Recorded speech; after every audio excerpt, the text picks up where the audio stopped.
গণতন্ত্রের পথে যাওয়া ছাড়া আমাদের কোনো বিকল্প নেই এবং সেই জন্যই আমরা বারবার করে যেটা বলেছি, এটা নিয়ে অনেকে আমাদের সমালোচনা করেন। আমরা দ্রুত নির্বাচনের কথা বলেছি, দ্রুত নির্বাচনের কথা আমরা খুব পরিষ্কার করে বলছি। এই জন্য ন্যূনতম সংস্কারগুলোকে করে যেন আমরা একটা জনগণের প্রতিনিধিত্বমূলক পার্লামেন্ট তৈরি করতে পারি, জনগণের প্রতিনিধিত্বমূলক একটা সরকার গঠন করতে পারি, যারা সেখানে নির্ধারিত করবেন পরবর্তী সংস্কারগুলো কীভাবে হবে, কী রূপে হবে। ইফতারের আয়োজনে খুব বেশি কথা বলার কিছু নেই। রমজানের শুভেচ্ছা জানাচ্ছি আমি আমার দলের পক্ষ থেকে, আমার দলের চেয়ারপারসন এবং খালেদিয়ার পক্ষ থেকে, ভারপ্রাপ্ত চেয়ারম্যান জনাব তারেক রহমানের পক্ষ থেকে। আজকে আমরা একটা অত্যন্ত কঠিন সময় অতিক্রম করছি। একটা মুক্ত পরিবেশে আজকে যদিও আমরা এই ইফতারের আয়োজন করতে সক্ষম হয়েছি, কিন্তু আমরা এখনো আমাদের গণতন্ত্রে যে ফিরে যাওয়ার সেই যে পথ, সেই পথ সম্পর্কে আমরা খুব পরিষ্কার কোনো দিশা ফিরে পাচ্ছি। আজকে বাংলাদেশে মানুষের যে আকাঙ্ক্ষা, 15 বছরের সংগ্রাম গণতন্ত্রের জন্যে এবং জুলাই আগস্টের অভ্যুত্থানের ছাত্রজনতার অভ্যুত্থান বলতে যে আকাঙ্ক্ষা তৈরি হয়েছে, সেই আকাঙ্ক্ষাটি হচ্ছে একটা সত্যিকারের একটি গণতান্ত্রিক বাংলাদেশের আকাঙ্ক্ষা। সেই আকাঙ্ক্ষাকে বাস্তবায়িত করতে হলে অতীতে যেমন আমাদের একটি ইস্পাত দৃঢ় ঐক্য গড়ে উঠেছিল, এখনও সেই দৃঢ় ঐক্য অত্যন্ত প্রয়োজন। এখন প্রয়োজন নিজেদের মধ্যে সহযোগিতার মাধ্যমে, আলোচনার মাধ্যমে সমস্যাগুলোকে নিরসন করা।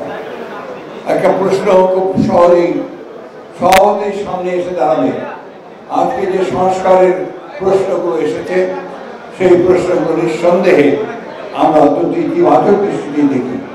কারণ আমাদের দলই 2022 সালে আমরা এই রাষ্ট্র সংস্কারের যে রূপকারকে আমরা 31 দফা দিয়েছিলাম। আমাদের সমস্ত সঙ্গী যারা ছিলেন রাজনৈতিক দলগুলোর, যাদের সঙ্গে লড়াই করেছি, তাদেরকে সঙ্গে নিয়ে আমরা 31 দফা প্রণয়ন করেছিলাম, জনগণের সামনে উপস্থাপন করেছিলাম।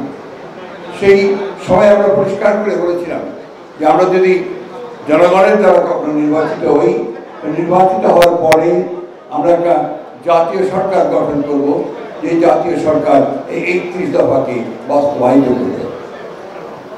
বর্তমান অন্তর্বর্তীকালীন সরকার 6টি কমিশন তৈরি করেছেন। 6টি কমিশনের মধ্যে তাদের একটি সংবিধান কমিশন রয়েছে, যে সংবিধান কমিশন সংস্কারের প্রস্তাবগুলো দিয়েছে। আমার এই প্রত্যেকটি রাজনৈতিক দলের কাছে এটা পৌঁছে গেছে। নির্বাচন সংক্রান্ত তারা সংস্কার দিয়েছেন, সেটাও পৌঁছে গেছে।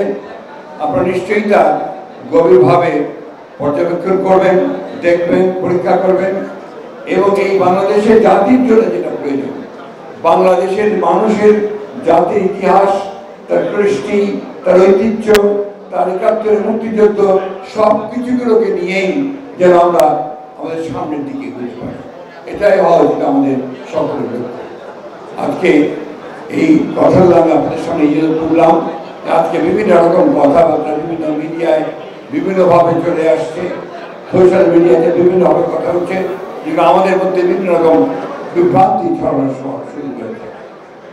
গণতন্ত্রের পথে যাওয়া ছাড়া আমাদের কোনো বিকল্প নেই এবং সেই জন্যই আমরা বারবার করে যেটা বলেছি, এটা নিয়ে অনেকে আমাদের সমালোচনা করেন। আমরা দ্রুত নির্বাচনের কথা বলেছি, দ্রুত নির্বাচনের কথা আমরা খুব পরিষ্কার করে বলছি। এই জন্য ন্যূনতম সংস্কারগুলোকে করে যেন আমরা একটা জনগণের প্রতিনিধিত্বমূলক পার্লামেন্ট তৈরি করতে পারি, জনগণের প্রতিনিধিত্বমূলক একটা সরকার গঠন করতে পারি, যারা সেখানে নির্ধারিত করবেন পরবর্তী সংস্কারগুলো কীভাবে হবে, কী রূপে হবে।